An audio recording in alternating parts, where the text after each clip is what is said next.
Hi, I'm Zibby Owens, and you're listening to Moms Don't Have Time to Read Books. This 30-minute podcast features a new author interviewed by me every single day, 365 days a year, for about 30 minutes. I am also the publisher for Zibby Books, which publishes 12 books a year in fiction and memoir. Our books are already out now. You can check it out on zibbybooks.com.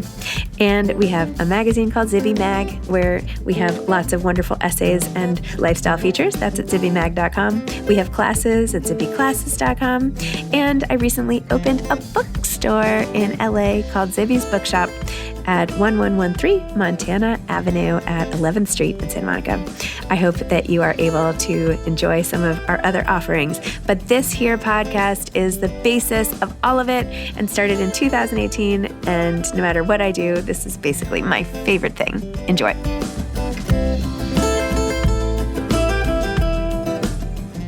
Maggie Smith is the author of You Could Make This Place Beautiful, a memoir.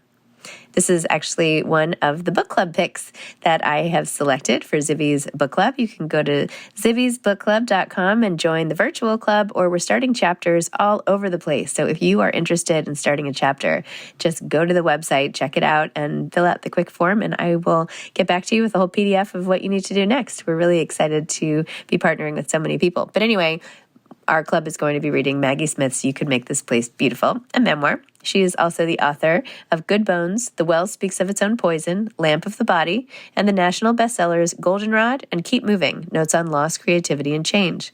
A 2011 recipient of a Creative Writing Fellowship from the National Endowment for the Arts, Maggie has also received several Individual Excellence Awards from the Ohio Arts Council, 2 Academy of American Poet Prizes, a Pushcart Prize, and the fellowships from the Sustainable Arts Foundation and the Virginia Center for the Creative Arts. She has been widely published, appearing in the New York Times, the New Yorker, the Paris Review, The Nation, the Best American Poetry, and more. Welcome, Maggie. Thanks for coming back on Moms Don't Have Time to Read Books to discuss You Could Make This Place Beautiful, a memoir. I am so happy to be back. Thanks for having me.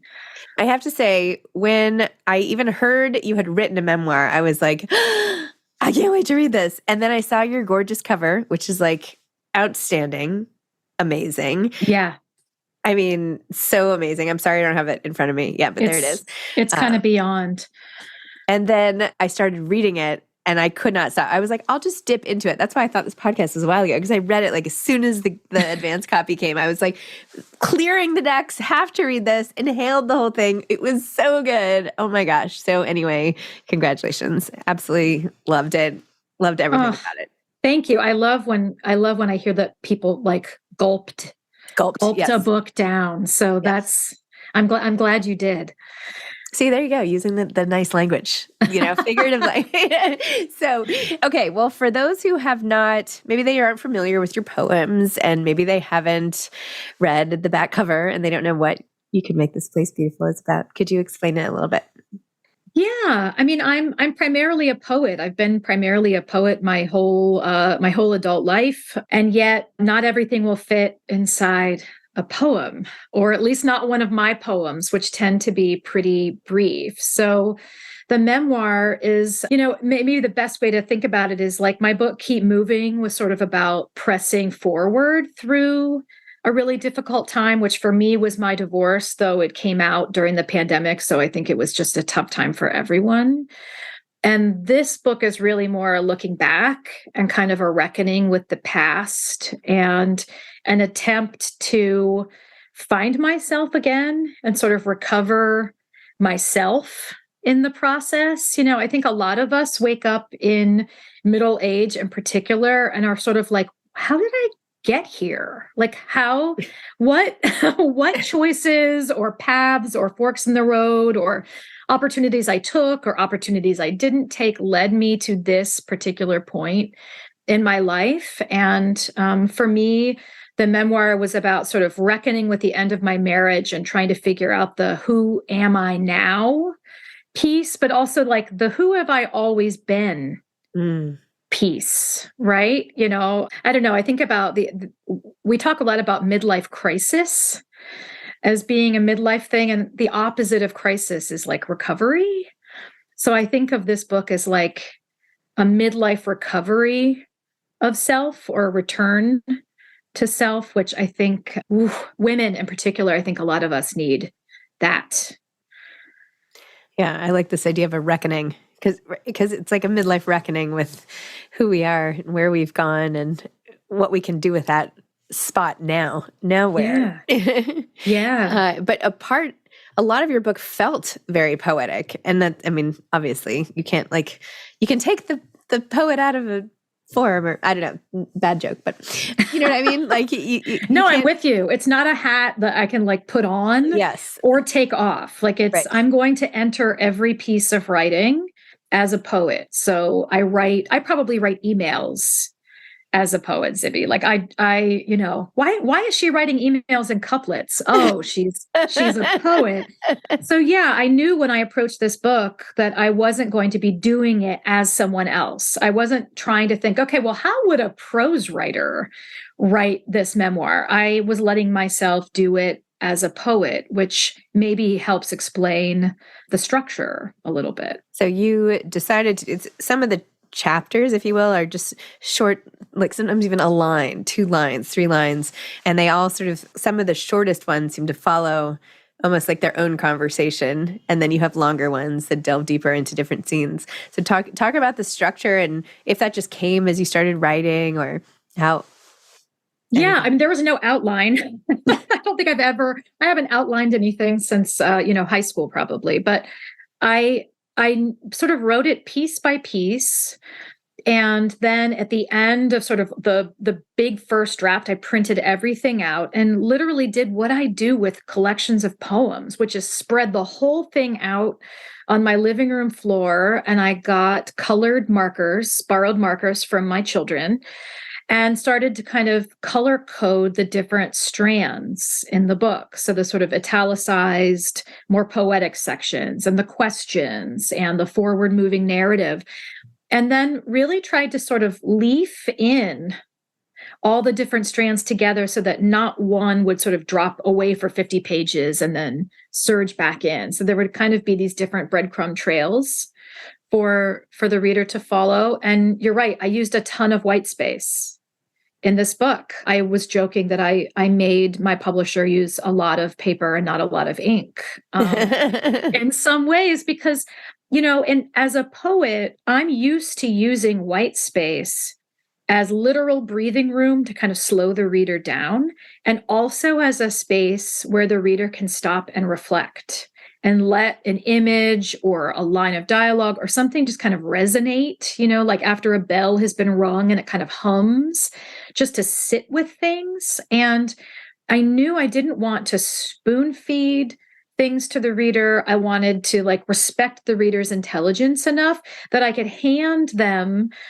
a 4 or 5 sentence or 4 or 5 paragraph or 4 or 5 page description of an event or an experience or a conversation or a therapy session or an internal monologue, and then let them make the connections and sit with it for a minute before moving on to the next thing.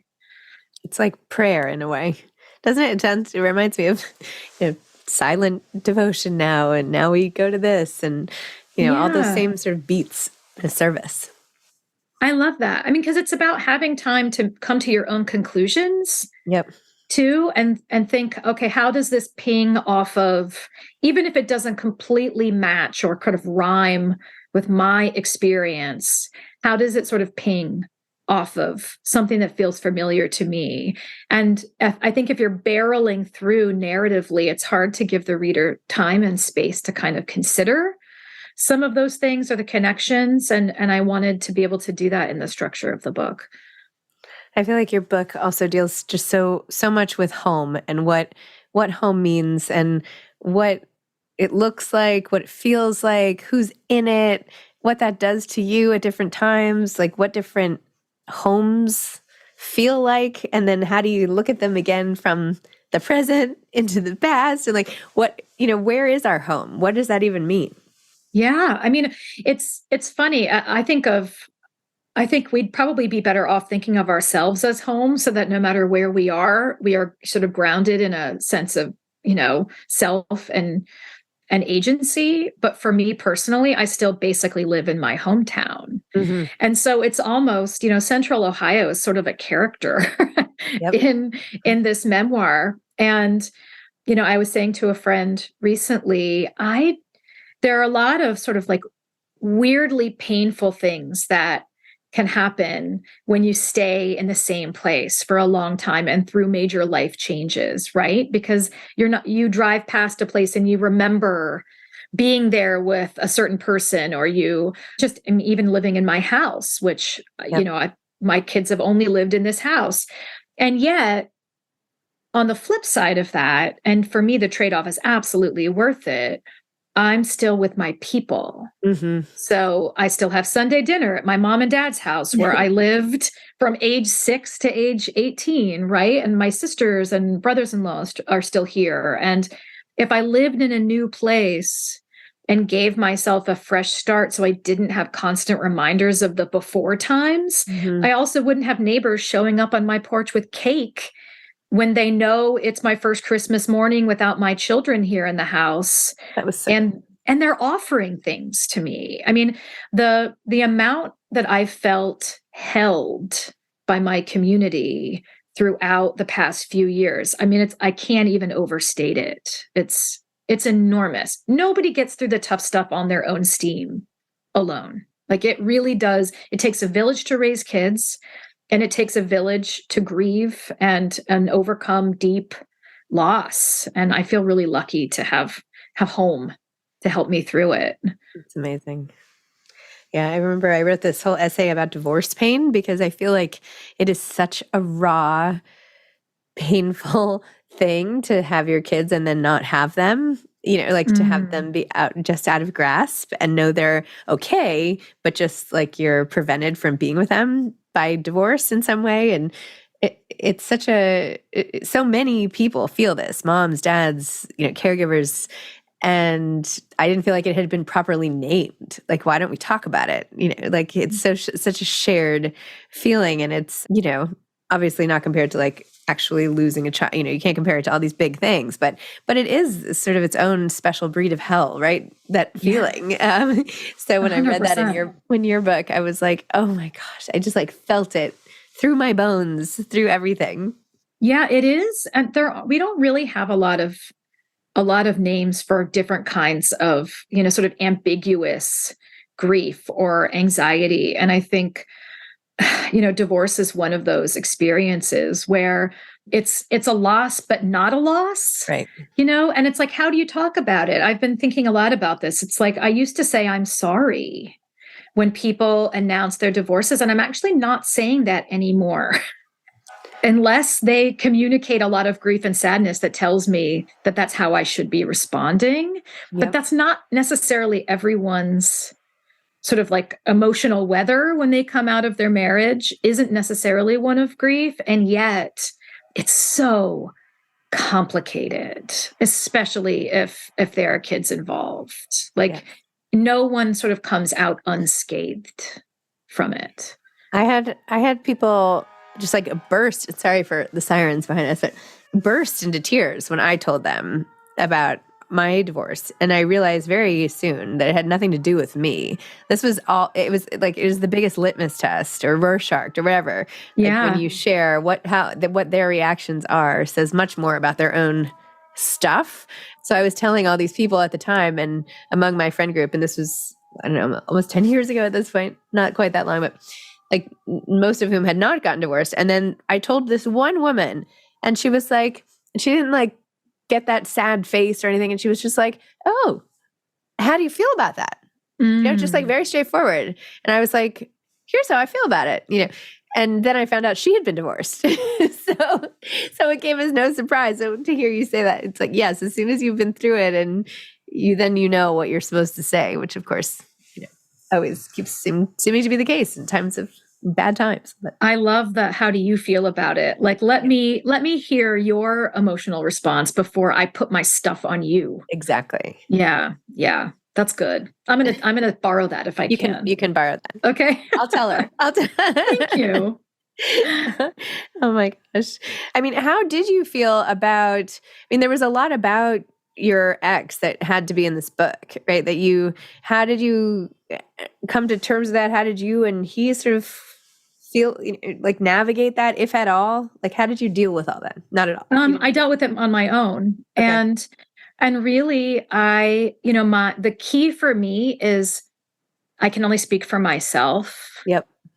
So I knew going into this project that I was going to be doing it, really focusing on my own experience and my own perspective and not ever speaking for anyone else or assuming what they might have thought or felt or putting words into anyone else's mouth, because it's not a book about anyone except for me. Yep. So that was really the thing that sort of kept me grounded. It was, how do I write about my life in a way that I'm doing so with honesty and integrity, but also honoring the fact that the way that I feel about this and would tell the story is not the story.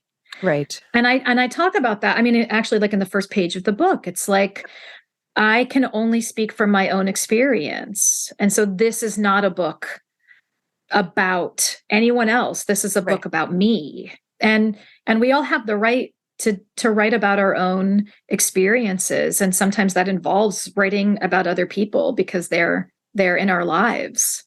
Yeah, very true. I also found it very interesting how you wrote in this book about your own success as an author and how that impacted your relationships and your life. And you don't often get the interior glimpse of an author's success in their writing. So I loved getting that, behind the scenes look of like, what did that feel like? How did that affect everybody? Maybe you could just talk a little about that time and what that was like. Yeah. I mean, it's not uncomplicated, right? And I do think this is gendered too. I think this is, if you are the primary caregiver of young children and your career takes off in some way, and it doesn't even need to be a creative career. It could be some big promotion at, a quote unquote regular job, which, I don't have a regular job. But I think that in particular is something that I'm hearing is resonating with women in particular who were like, how am I supposed to do all of it? I mean, how am I supposed to be 100% taking care of the kids in the house and also honoring this other part of myself that is really important to me? And so that's something that I do kind of sort of dive deeply into in this book. Is it's not without a cost, right? Like the good things that you see happening to people aren't necessarily 100% good. There's like oftentimes some other trade-off or downside or complication because of it. And so when my poem Good Bones went viral and I started having the opportunity to travel more for readings or book festivals, or, I mean, you know how this is. The question then became, well, if I've been home with the kids all this time, then what happens to the kids for the few days a month that I need to be gone? And how is that handled? And, it's heartening to me that I see it being handled pretty well in a lot of households. I have a lot of writer friends. You have a lot of writer friends. And I see a lot of like rallying and support, and I see people being encouraged to live to their full potential and see where things can go and, be free to do that. And unfortunately, I also see and felt the opposite, which is it can be really inconvenient if you are accustomed to being around and available for you not to be around and available. So it's a big shift. It's a shift. I mean, it's still a change. Like any big, great thing is still a thing that like shakes the foundation of stuff, whether it's in a good way or a bad way. Things are moved and displaced a bit, and they have to like resettle in a new place in a new way. Yeah, like a snow globe. And I think we recognize that when we know it's bad news, right? Like someone loses their job, or someone is evicted from their home, or there's a death in the family, and that person was the primary breadwinner. Right. I mean, we know to recognize how really, really sort of traumatic upheaval, and bad news can shake a family. But I don't know that we talk enough about like how somebody's good news can be somebody else's bad news. Right. And that's the hard thing to reckon with in a family system, where you want to think that one person's good news is everybody's win. Yep. And it's not always that way. So true. It has sort of like a Star is Born undertones. I watched that movie recently. Oh my God, so good. So good. Both of them, so good. I should admit, I have not actually seen the original one. Is that terrible? Oh, the original is so good. I know. I have to go. Yeah. Back. Okay, that's your homework now. I know. With all your free time, I want you to watch the original and report back.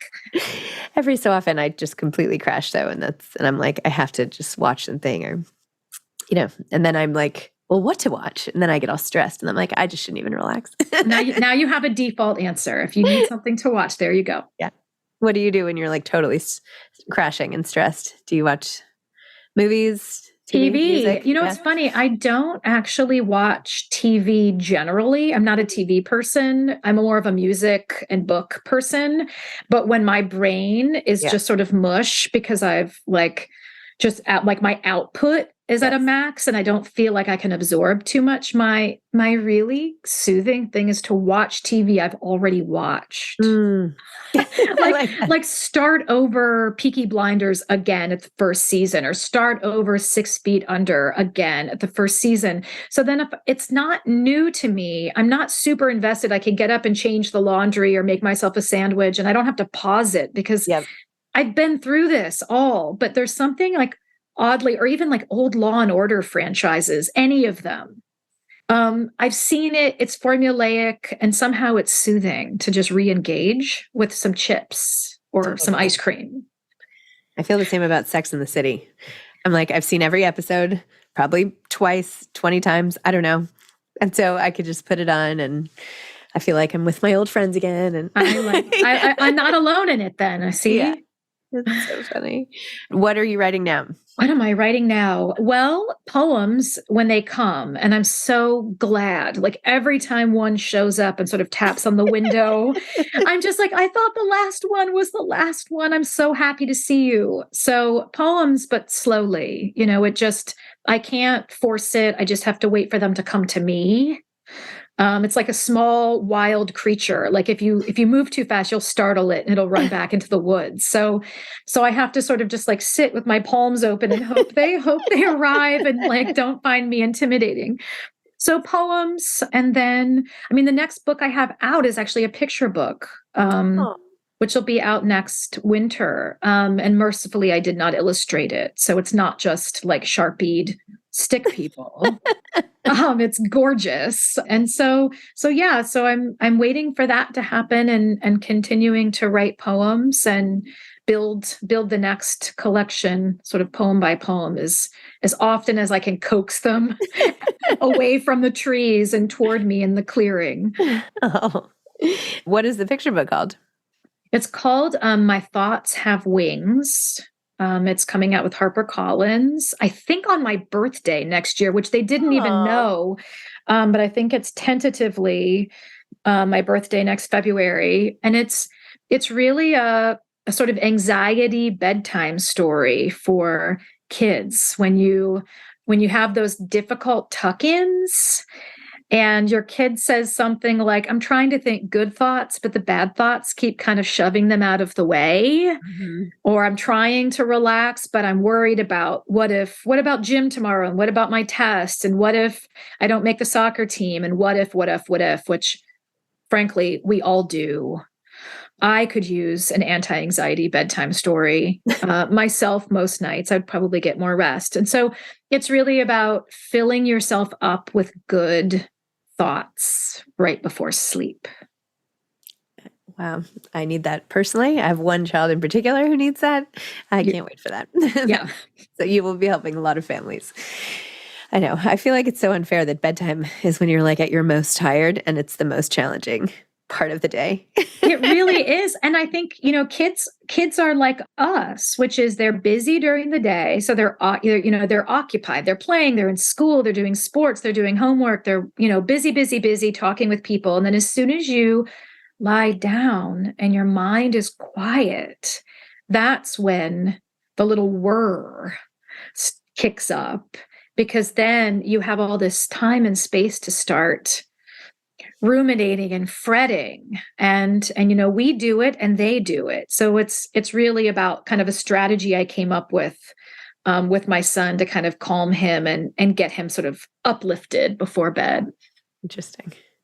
I keep trying the same thing that I think my mom told me, and probably her mom told her, which it's going to seem better in the morning. Like things in the night get so magnified. I guarantee when you wake up, this problem will seem really small again. But right now it's like this funhouse mirror has made it seem so huge, and it won't be as bad as you think. But that's so true. I mean, I'm always telling my kids, imagine the giant timeline of your life. Yes. So this one quiz in eighth grade math, you probably won't remember it next year. You definitely won't remember it in 5 years. And it's actually not going to impact your life at all. Pretty much none of this matters. The way that you treat yourself and the way that you treat other people matters. But all of this other stuff, if you zoom up and out, it is such a tiny dot on the big timeline, and none of this makes a difference. I don't remember anything really about eighth grade except for a bad home perm, right? So it's fine. I say that too. I'm in the grand scheme of things, on a scale of 1 to 10, how important is this? Really think about it. When you look back, is this a 10, or is this fight you're having right now really a 1? And they're okay, it's a 2.2. And I'm great. Okay. Yeah. Perspective, the gift that keeps on giving. Yes. I need it myself a lot of the time though. Yeah. How important is this afternoon of work? I don't know. Probably not important, but yeah, maybe you should just turn on A Star Is Born and relax. Yeah. Maybe. Cut it all off. Sorry. Out of office. My family. Anyway, so funny. And are you reading anything good? Do you have a memoir that you love? Because your memoir is such a different form from other memoirs. Are there memoirs you kind of turn to, or that you love, or you're reading now, or any of that? Yes, for sure. I mean, I wrote something on my Substack recently about books as permission slips. Mm-hmm. The idea that you read these books that are doing something differently, innovating stylistically, or maybe just really going there content-wise. And you're oh, so you can do this? If they can do this, then I can do this thing that I'm attempting. And so there were a lot of books for me as I was writing You Could Make This Place Beautiful that acted as permission slips, either in form or content. The Chronology of Water, Lydia Yuknavitch. Oh my gosh, that book. Motherland by Alyssa Altman. Oh my gosh. I love that book. I love that book. Yeah, Carmen Maria Machado's In the Dream House, which is almost like prose poetry in its sort of repetitive form. And so, I mean, there were lots of them, but reading all of these books, a lot by poets in particular, people who were taking risks, gave me the sort of shot of bravery to be okay, my book doesn't need to look like everyone else's book. And in fact, if it doesn't, maybe it will at some point, someday into the future, serve as a kind of permission slip for another writer who wants to tell a story and isn't quite sure how to do it. And they'll say, oh, well, this book does it in this way. That gives me permission to take some chances. That's kind of what art is, really. I mean, not to be, everything builds on something before it a little, but then it adds to the conversation in a new way. And that's how it all propels forward. 100%. Yeah. So it's I kind of feel like every book I've written has been sort of in part of a bigger conversation that I'm having both with myself and sort of with readers and with the world. And so this is just a different part of that big conversation. I love, by the way, how sometimes you take poems apart and show all of us how the words you chose and your markups of them. That is so cool. I love it. Oh, I'm so glad. I'm going to. It's funny. I think in some ways, that impulse of sort of peeking behind the curtain and showing how a thing was made and writing a memoir are sort of a similar, those are similar impulses, I think, because they're both kind of vulnerable. Like, let me show you this thing. Yes. Like, let me show you how I made it. It didn't come out fully formed. It actually was really bad for a while before it got to be kind of good. And memoir is the same. It's sort of like vulnerable and also demystifying, I think. Like, let me show you what it's really like, which is not the veneer that it's not what you think you know. Right.